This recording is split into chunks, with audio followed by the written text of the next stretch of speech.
Sir ఇప్పుడే ఇంతజార్ అంటే ఏదో అన్నారు. ఇంతజార్ అంటే అందరూ ఇంతజార్ చేయట్లేదు, ఆకలేసి భోజనం చేస్తున్నారు అంటున్నారు ఆయన. టైమింగ్ ఆ రేంజ్లో ఉంటుంది.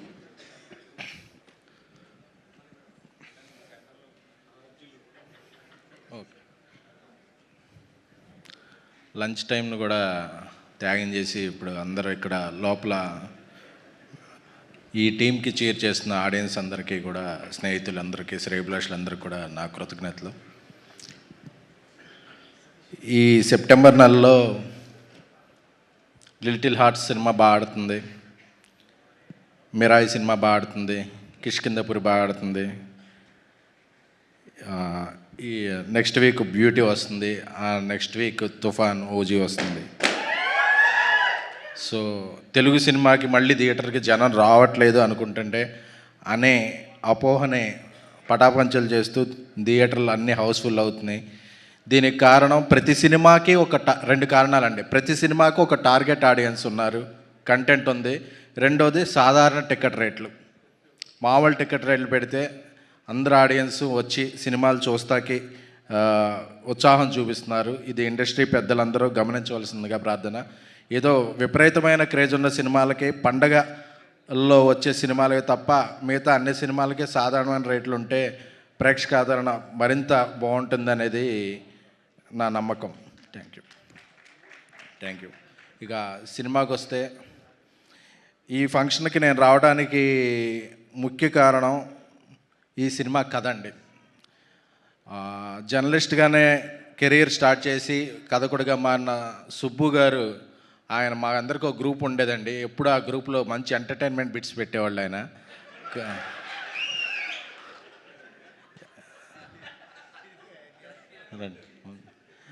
ఎందుకంటే కోవిడ్ టైంలో మేము బయటికి ఎక్స్పోజ్ అవ్వలేని టైంలో కూడా ఆయన ఎప్పుడెప్పుడు పొద్దున్నే కంటెంట్ పెడతారా అని చెప్పి మేము అందరం ఎదురు చూసేవాళ్ళం అనమాట. ఆయన తెలుగు, తమిళ, పాశ్చాత్య దేశాల అన్ని దేశాల ఎంటర్టైన్మెంట్ కంటెంట్ ఆయన దగ్గర ఒక కలెక్షన్ ఉండేది.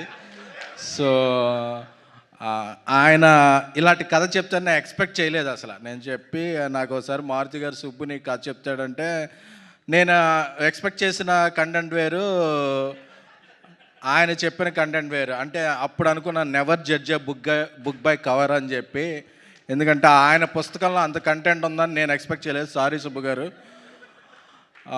చాలా చాలా మనసుకు హత్తుకుంది ఆ కథ. ఈ కథను ఎవరు ప్రొడ్యూస్ చేస్తారా అనుకున్నాను. విజయ్ గారికి ఆయన మంచి అభిరుచి ఉంది. ఎందుకంటే చాలామంది ప్రొడ్యూసర్లు సినిమాలో కాస్ట్ చూస్తారు, బట్ ఆయన కంటెంట్లో టేస్ట్ చూస్తారు. ఆయన టేస్ట్ ఉన్న ప్రొడ్యూసర్ విజయపాల్ రెడ్డి గారు. ఎందుకంటే ఆయన సినిమా హిట్ అవ్వాలి అనేది నేను బలంగా కోరుకుంటున్నాను అనమాట. ఈ సినిమాలో అందుకే కొంచెం రివీల్ చేస్తాను, ఎందుకంటే ట్రైలర్లో కొంచెం రివీల్ చేశారు. నిన్న యువ సామ్రాట్ నాగచైతన్య గారు ట్రైలర్ రిలీజ్ చేశారు. అంటే చాలా మనందరికీ రిలేట్ అవుద్ది కథ. ఎందుకంటే బ్యూటీ అనే టైటిల్ ఎంత ఉందో కథ కూడా బ్యూటిఫుల్గా ఉంటుంది. ఎందుకంటే పిల్లల మీద ప్రతి తల్లిదండ్రులకే ప్రేమ ఉంటుంది, బట్ వాళ్ళు ఒక బైక్ అడుగుతారు, కారు అడుగుతారు, సైకిల్ అడుగుతారు. బట్ వాళ్ళ దగ్గర అంత ఆర్థికంగా డబ్బులు ఉంటాయా లేకపోయినా ప్రేమ ఉంటుంది. బట్ నాకు కొనివ్వలేదేంటి అనే పిల్లలు చూస్తారు తప్ప ఆ ప్రేమను అర్థం చేసుకుంటాక ఒక కమ్యూనికేషన్ గ్యాప్ వస్తుంది. ఆ ప్రేమని డబ్బుతో కొలవలేనప్పుడు తల్లిదండ్రుల్లో ఒక బాధ ఉంటుంది. అరే వాళ్ళు అది అడుగుతున్నారు, నేను ఇవ్వలేకపోతున్నాను ఎలాగా అని లోపల మందపడుతుంటారు. ఇలా చాలా మిడిల్ క్లాస్ ఇంట్లో, మా ఇంట్లో, మీ ఇంట్లో, అందరిళ్లలో ఒక జరిగే సన్నివేశాలు ఇవి చాలా బాగుంటాయి. నాకు చెప్తున్న సీన్లన్నీ కూడా చాలా రిలేటబుల్గా ఒక జీవితం చూస్తున్నట్టు అనిపించింది. సో వర్ధన్ ఆయన సిరీస్ల నుంచి సీరియస్ మేకర్ అయిపోయారు. సో ఆయన మేకింగ్ కూడా చాలా బాగుంది ఈ సినిమాలో.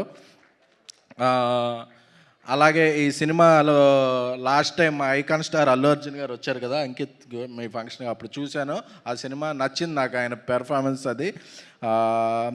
అలాగే ఒరిస్సా అంటే మన బార్డరే, అందుకే తెలుగు అమ్మాయి లెక్క నీలాకి అంటే నీల సముద్రం అంట. ఆ అమ్మాయి అక్కడ ఒరిస్సాలో ఒక మంచి ఇన్ఫ్లుయెన్సర్, అక్కడ స్టేట్ గవర్నమెంట్ నుంచి కూడా ఒక అవార్డు పొందిన వ్యక్తి ఆ అమ్మాయి. సో ఈ అమ్మాయికి ఒక మంచి బ్రేక్ అవ్వాలి తెలుగు సినిమాలో అని కోరుకుంటున్నాను. అలాగే విజయ్ బుల్గాన్ అన్నాడు నాకు లైఫ్ ఇచ్చారు అని. నేను విజయ్ బుల్గాన్కి లైఫ్ ఇవ్వలేదండి. విజయ్ బుల్గాన్ యొక్క పాటలు బేబీ సినిమాకి ఒక స్ట్రేచర్ని ఇచ్చాయి. ఎందుకంటే చాలామంది అనుకుంటుంటారు ఎవరైనా సక్సెస్ ఇస్తే మనం వాళ్ళకి ఇచ్చామని. ఎవరికి ఇవ్వండి. ఎప్పుడైనా మనం కలిసి పనిచేస్తే అది టీం వర్క్ నుంచి వస్తాయి.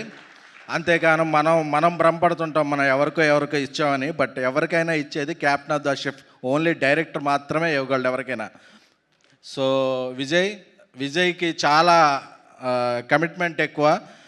ఎందుకంటే ఒక సినిమా హిట్ అవగానే చెన్నైకో బాంబేకో అలా మ్యూజిక్ స్టూడియోలు మార్చేస్తుంటారు. బట్ తన ఎన్ని పాటలు హిట్ అయినా, బేబీ హిట్ అయింది, తర్వాత కోర్టు హిట్ అయింది, ఇందులో కన్నమ్మ సాంగ్ వైరల్ అయింది, తర్వాత అతను చాలా సినిమాలు చేస్తున్నాడు. బట్ ఆంధ్రప్రదేశ్లోనే కాకినాడలోనే ఆయన ఉంటాడు. అంటే ఎంత ఎదిగినా కన్న తల్లిని, ఉన్న ఊరిని, స్వస్థలాల్ని అంటి పెట్టుకుని ఇక్కడ ఉన్నప్పుడే నాకు ఈ సక్సెస్ వచ్చింది, నాకు సక్సెస్ వచ్చినా ఇక్కడే ఉంటాను అనే ఒక రేర్ పర్సనాలిటీ అండి విజయ్ది. విజయ్ నువ్వు అక్కడ ఉంటున్నావు, మాకు సాంగ్స్ ఇవ్వాలంటే ఇబ్బంది అయిపోతుందన్నా సరే అతను ఒక నవ్వుతుంటాడు. నవ్వు చూస్తే ఇక మనం ఏం అనలేం. So he's like my brother. We're working together again and again. Vijay నీకోసం, నీ మంచి మనసు కోసం కూడా ఈ పాటలు బాగా వెళ్ళాలి, ఈ సినిమా పెద్ద హిట్ అవ్వాలి. అలాగే కాలేజ్ డేస్ నుంచి వాసుకి గారిని చూస్తే ఒక డిగ్నిటీ, అంటే ఒక సినిమా బ్రేక్ వస్తే క్యారెక్టరిస్టులుగా 10, 20, 100 సినిమాలు చేసేస్తూ ఉంటారు చాలామంది. బట్ చూజీగా నేను ఈ క్యారెక్టర్ నాకేమిస్తుంది కాదు, ఈ క్యారెక్టర్కి నేనేమిస్తున్నాను అని చాలా చూజీగా ఆవిడ చేసేసి క్యారెక్టర్లన్నీ గుర్తుంటాయి. మొన్న తొలి ప్రేమ నుంచి నిన్న 90s వరకు ఆవిడ క్యారెక్టర్లన్నీ కూడా మన కుటుంబాల్లో ఒక పాత్రలో ఉంటాయి. సో బ్యూటీలో కూడా ఆవిడ పాత్ర ఇప్పుడే చూస్తున్నాం కదా, ఆవిడలో ఒక ఎమోషన్ వచ్చేస్తుంది. పిల్లలు కట్టుదాడితే మదర్స్ అంటే ఒక రియల్ మదర్ ఫీలింగ్ చూపిస్తున్నారు.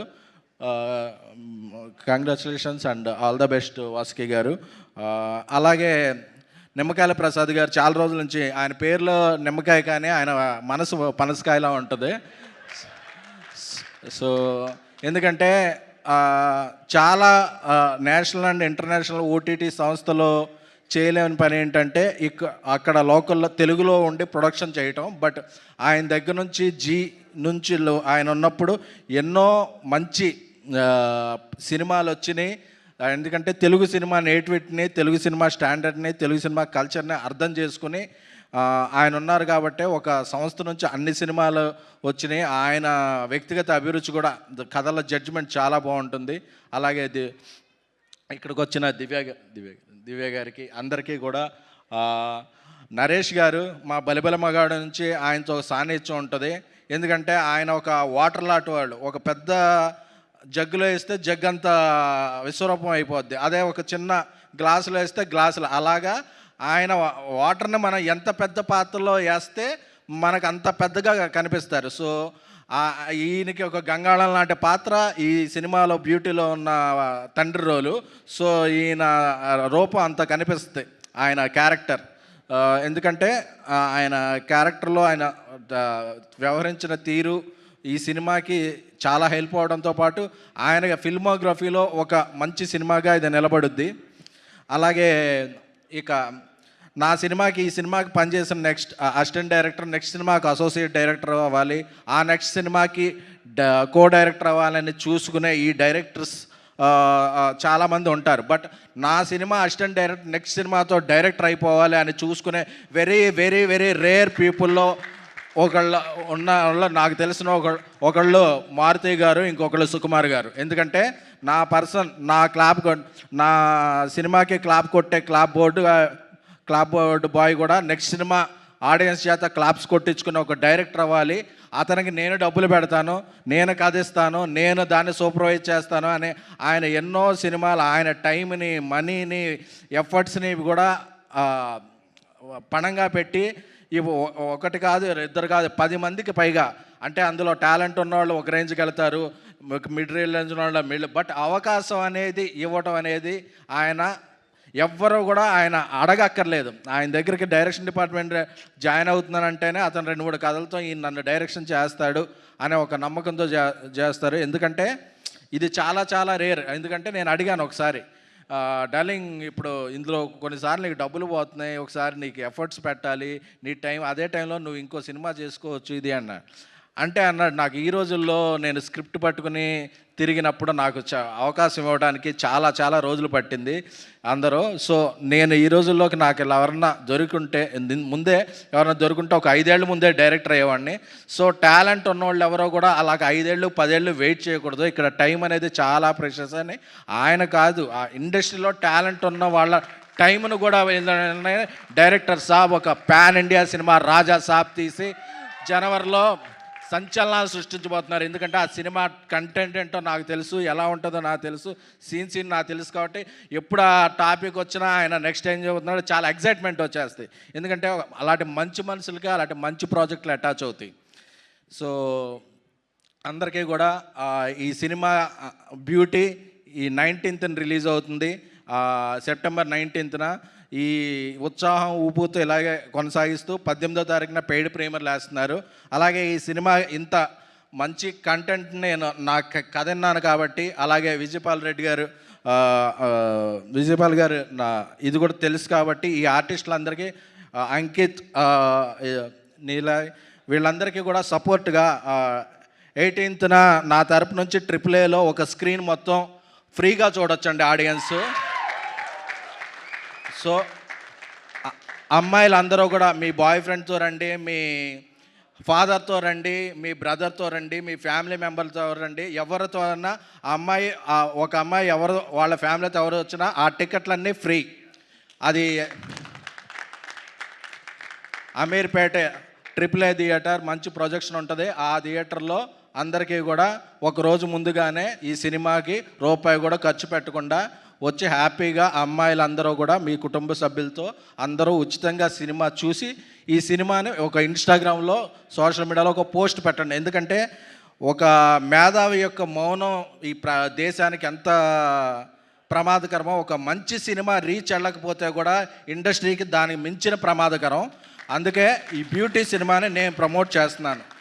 నేను ఈ వారం రోజులు పోస్టులు పెడతాను, షోలు వేస్తాను. ఎందుకంటే ఈ సినిమాలు అంత ఉంది. నేను జర్నలిస్ట్ మిత్రులందరికీ కూడా తోటి మీ జర్నలిస్ట్గా మీలో ఒకటిగా చెప్తున్నాను, ఇది ఒక జర్నలిస్ట్ రాసిన కథ. జర్నలిస్టులందరి స్థాయిని ఏమాత్రం ఇది లేకుండా స్థాయిని పెంచే కదా.